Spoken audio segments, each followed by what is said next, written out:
Hi, everybody. Dan Illman, Mike Beer, the DRF race of the day for Saturday, May the 21st. Race number 13 at Pimlico. It's the second jewel in racing's Triple Crown, the Grade 1 $1.5 million Preakness, going a mile and 3/16, obviously, for the 3-year-olds. Let's take a look at this field. Our coverage is presented by Spendthrift, home of a Preakness winner.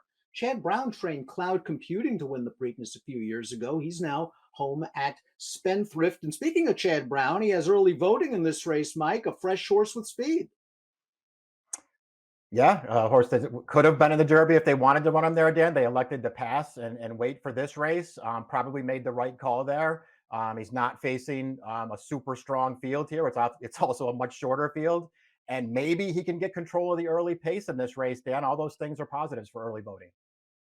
Scan the QR code to view race of the days on your mobile devices and view free formulator past performances for the Preakness on the race of the day event page at drf.com. Take a peek, handicap along with us when you've made your final determinations.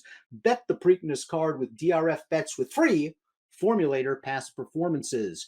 Here is the field for the Preakness, and we're going to take a look at the Timeform US pace projector, Mike. Epicenter, the runner-up in the Preakness, who did everything right in that race but win to the big long shot Rich Strike. He chased a fast pace that day. The pace not expected to be fast according to Timeform US. It's expected to be fair, and we've got Epicenter sitting second. I wouldn't be surprised if Armagnac takes second and Epicenter is third, but I'm picking nits.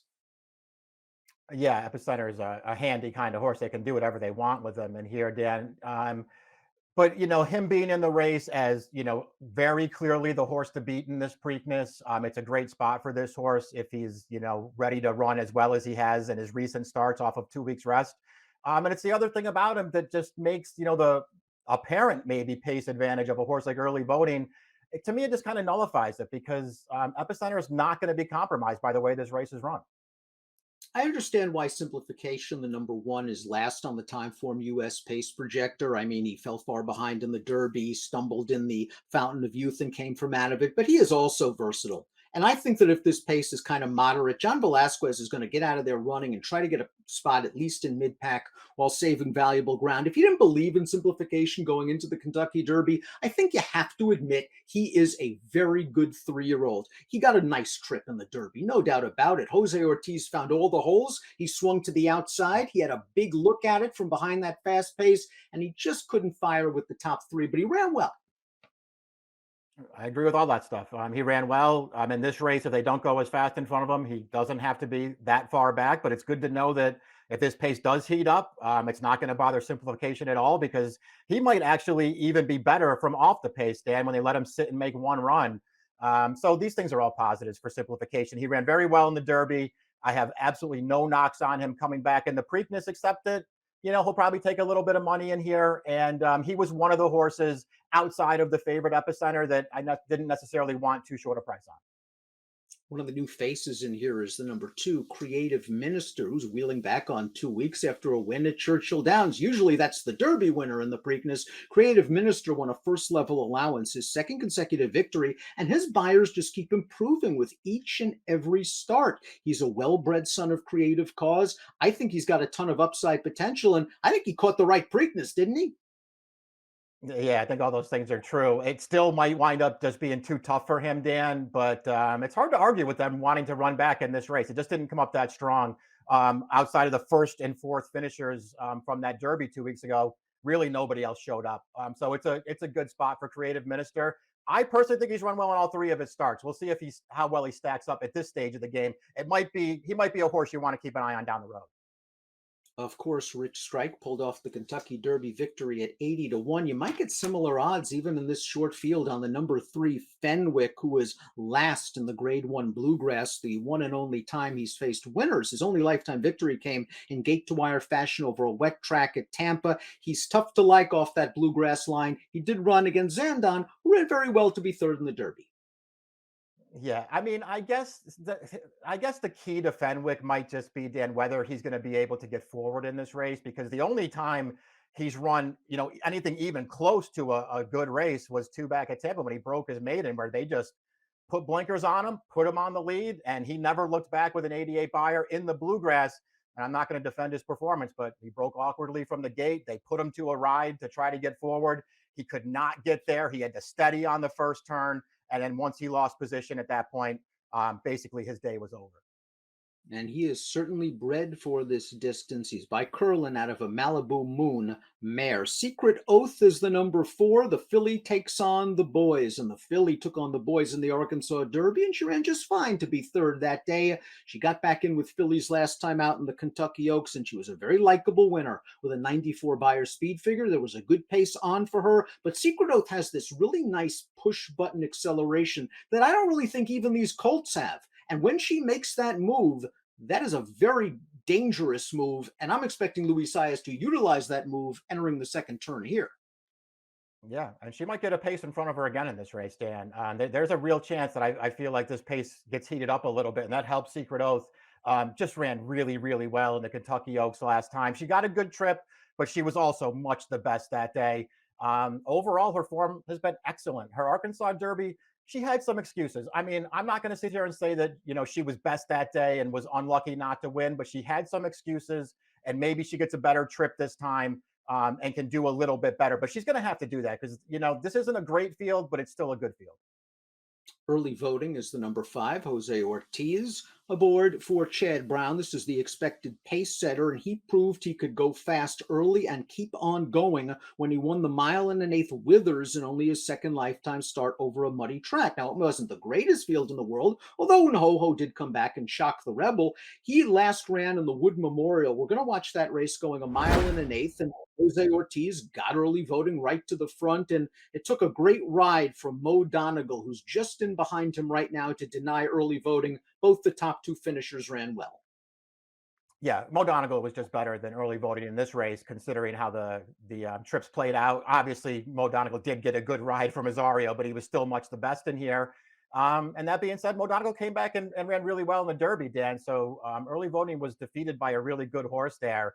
And I just like all 3 of his races. He had no, in my opinion, he had no excuse in the Wood Memorial, but it was only his 3rd career start. I thought he ran well.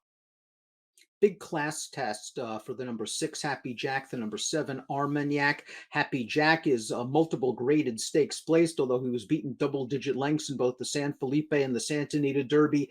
Acted up a little bit before the Kentucky Derby. They had to back him out. He put him back in, but he usually doesn't break very well from the gate, and he just didn't fire. They're putting the blinkers back on. Yeah, he's another one of the horses, back in 2 weeks from the Derby. I guess they're just going to keep pressing on with this horse, but he's never run a race that's going to make him competitive, even in this Preakness. As far as Armagnac goes, I think this horse is a little interesting. He's got speed. I did like his allowance win last time. And I feel like he had an excuse in the Santa Anita Derby too back there. The pace was too solid for him. They didn't want to go and contest it. And I don't think that's how this horse wants to be ridden. Irad Ortiz does ride the number 7 Armagnac for Tim Yatin. This is a former Bob Baffert production. Let's watch Armagnac's victory against first level allowance horses. This is 13 days ago at Santa Anita, and he got to the lead this day, and he just kept on finding more in the stretch. It was a career best performance. It was a confidence booster, I'm sure. A 93 Beyer speed figure for Armagnac. You mentioned that he does have speed. I think they're going to use it from the start. I don't know if he's as fast as early voting, but he should be at least in position going into the first turn. The question is it too much too soon? Yeah, is he good enough to win a race like this? And I don't know if he is, Dan, but he did run well last time. And again, I just feel like he has, maybe some excuses for the only 2 graded stakes tries so far. I mean, to me, they just weren't races that, played to this horse's strengths, and maybe this Preakness will. Epicenter, the number 8, the Kentucky Derby runner-up. He, again, did everything right, as I said in the open, except win the Derby. Shrugged off a bump at the start. He found a good spot-saving ground going into the first turn. The pace was fast. Rosario found all the holes. He had to wait a little bit behind Messier on the second turn, but soon got to the outside, made the lead, put away Zandon, looked like he was going to be a game victor, and he got beat by the long shot, Rich Strike, who was really flying in the stretch. Good effort for Epicenter, good tactical speed. Just seems like he shows up every time, doesn't he?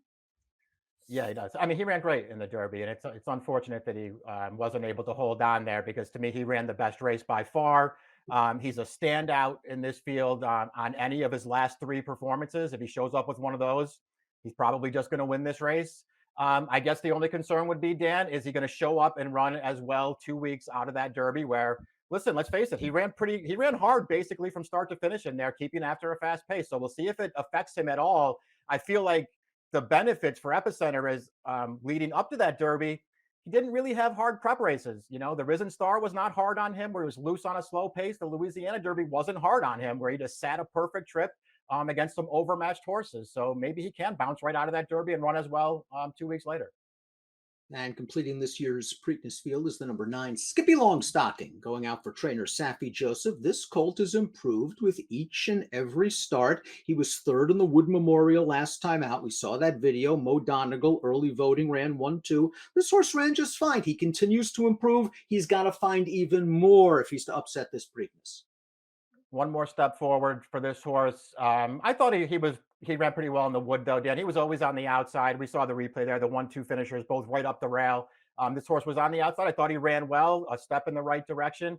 I just feel like since they've changed his running style for his last 2 races, take him back off the pace and let him make a run. I think it's really worked to this horse's advantage, and there could be a pace for him to attack here. He's going to be a price. Especially if early voting, Armagnac, Fenwick, they decide to go out there for the early lead. Before we get to our top selections, please subscribe to the Daily Racing Form YouTube channel. You'll have the latest access to all of DRFTV's video offerings. Top pick time for the Preakness. He ran so well in the Derby. He doesn't have to deal with the Derby winner this time. I think Epicenter gets it done in the Preakness, and so do you, and so do a lot of people.